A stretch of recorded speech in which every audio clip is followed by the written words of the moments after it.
Another 7 News exclusive. It's been nearly 15 months since a young Morrison man mysteriously died in Kansas. Investigators ruled the death an accident, but his parents adamantly disagree. As 7 News reporter Dale Cedars shows us in tonight's 10:15 Difference, they've been fighting to prove it ever since. He had a zest for life. He just was so giving to other people. It is so easy for the Heidt family to recall 22-year-old Derrick and his great accomplishments, the love he had for fishing, soccer, and his family. I learned a lot from him. But it's hard to visualize the real Derrick, a college student at Ottawa University in Kansas, when images of mud, of field, and death constantly flash in their heads. His body told me that it was no accident.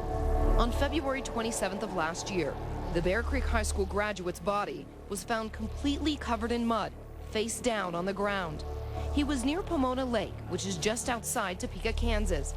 The Osage County Sheriff who investigated the death calls it an accidental death and says there is no reason to believe otherwise.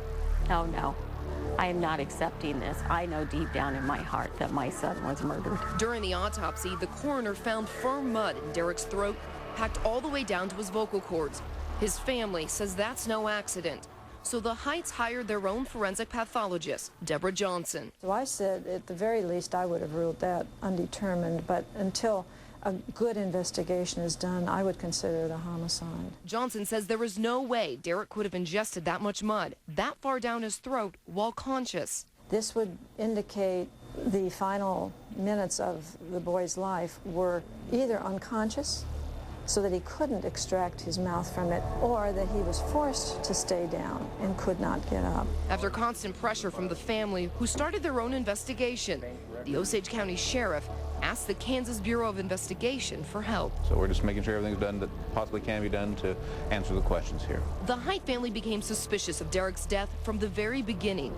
The night before his body was found, Derrick called his father panicked, saying someone was following him while he was driving near Pomona Lake.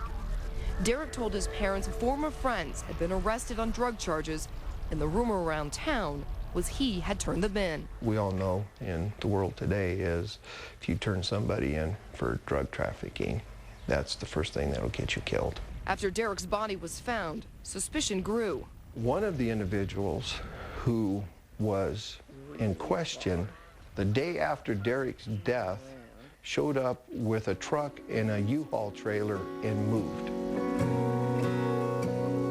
There's something wrong. The Heidts know nothing they do will bring their beloved Derrick back, but they won't rest until they know what really happened. And the family may not have to wait long. The Kansas Bureau of Investigation tells 7 News they are just about wrapping up. They have 1 or 2 more people to interview. The KBI will then forward their investigation onto the district attorney's office, where it will be determined if this death was accidental or a homicide. Dale Cedars, 7 News. Now, if you have a story idea, call us at 30